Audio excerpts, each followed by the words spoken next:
يا جدعان واحدة واحدة علينا. يا جدعان واحدة واحدة علينا. مفيش مكان في وشك للتحفيل. مفيش مكان فاضي في وشك احفل عليك فيه يا عم. انا خلصت كل انواع التحفيل.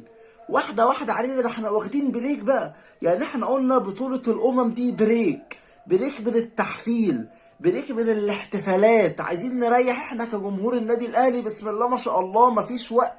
مفيش وقت راحة لجمهور الاهلي كده. يعني يا تحفيل يا احتفال، يا تحفيل يا احتفال. مفيش وقت راحة. نريح طيب. سيبونا نريح شوية. رجال السلة، رجال كرة السلة في النادي الاهلي تسقيفة يا جدعان.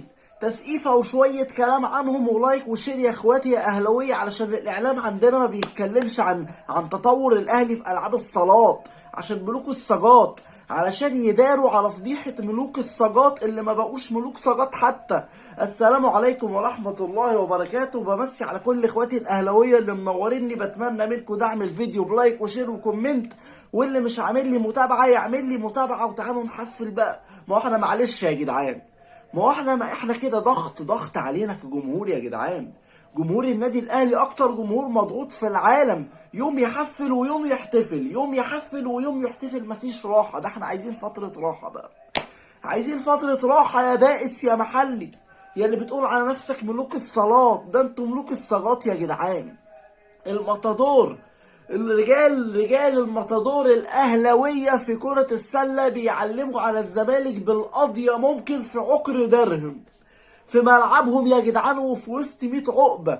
يعني الشياط في وسط 100 عقبة يا جدعان، والقضية في وسط 100 عقبة من رجال الأهلي لكرة السلة اللي بنهنيهم يا جدعان بتصدر الدوري المرتبط بالفوز على البائس المحلي، على ملوك الصاجات، بنتيجة 70-69 في القضية. ممكن يعني البلاس 90 كمان. طب البلاس 90 دي في كرة القدم. في السلة اسمها ايه؟ اللي متابع سلة يقول لي يا جدعان. يعني في السلة اسمها ايه؟ طب اسمها البلاس كام في السلة يا جدعان؟ ده هو الشغل. الاعلام عندنا نايم ننا. يعني الاعلام عندنا نايم ننا.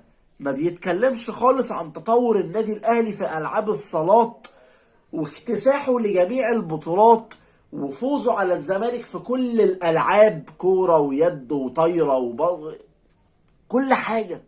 كل حاجه يا ابني. انا مش لاقي مكان في وشك احفل عليك فيه. مش لاقي مكان. يا تفضيلي مكان، يا ما تلعبش ماتشات الفتره دي، علشان انا مش لاقي مكان. عايز اريح شويه.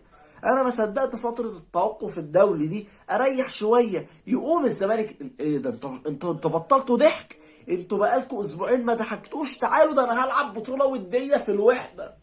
انتوا عارفين نادي الوحدة ده يا جدعان المركز السادس في الدوري الاماراتي، اللي مفيش فريق منه بينافس على بطولة اسيا، على دوري ابطال اسيا. عمري ما سمعت على فريق اماراتي وصل نص نهائي حتى دوري ابطال اسيا.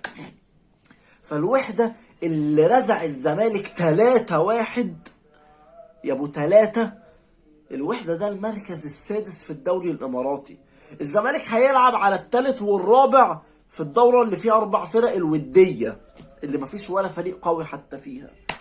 والبائس المحلي الجاحد بيحفل عليا وبيتريق عليا عشان انا ثالث العالم. اللي بيب جوارديولا اشاد بالاهلي في كاس العالم للانديه، واشاد بالمركز الثالث، وصحف العالم كلها بتهني النادي الاهلي. والبائس المحلي الحصانه المديون اللي مش عارف ياخد دوره وديه ولا حتى كاس الرابطه عندنا، اللي الاهلي بطولتين الاهلي مش فيه. وما هو الحق نفسك، استر نفسك باي بطوله يا صفر. يا صفري يا حصانه، استر نفسك باي بطوله الاهلي مش فيها، واحتفل بقى وفرح جمهورك باي فرحه مزيفه. لا، ده انا بائس ومحلي. طب ده انا متعود على الخساره. ده انا ابو 3 راح يخسر بالوحدة الاماراتي، اللي هو مركز سادس في الدوري الاماراتي، اللي بعيد عن المنافسة في كرة القدم اصلا بالنسبة لدوري ابطال اسيا. وبيخسر منه 3-1 ب3 اهداف اضحك من بعض. في منهم هدف عواد بيتفرج زينا وزينا زيه كده بيتفرج على هدف. مش ممكن. عواد اللي كانوا عايزينه حارس للمنتخب. ضحك يا جدعان. انا ما شفتش كده.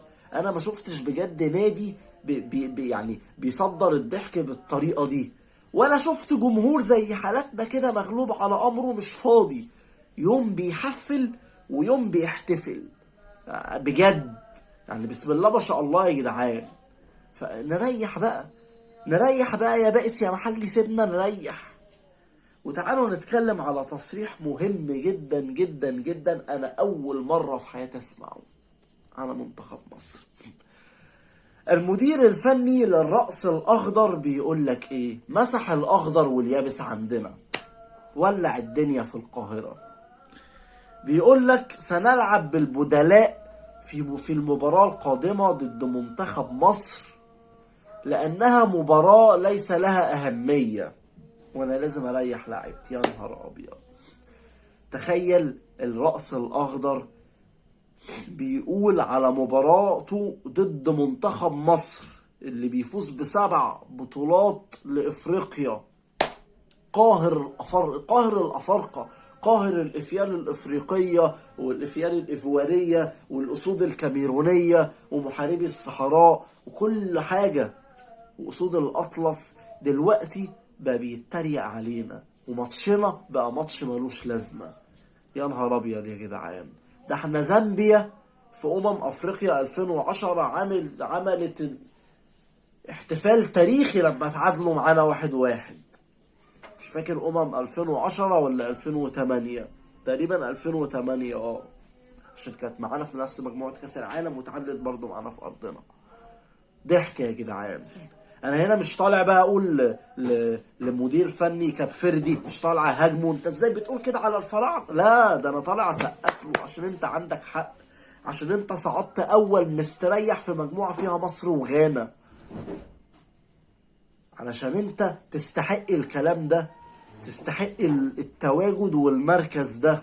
واحنا مش هدافع على منتخب مصر لان ده زي ما قلت لكم ده مش منتخب مصر، وحتى فعلا لو كسبنا كاب فردي فدي خساره. يا عمي عايزين نتأهل وخلاص، نحفظ ماء الوجه وخلاص، لكن برضو ازاي انا اتأهل تاني على كاب فردي؟ انا بطل القارة.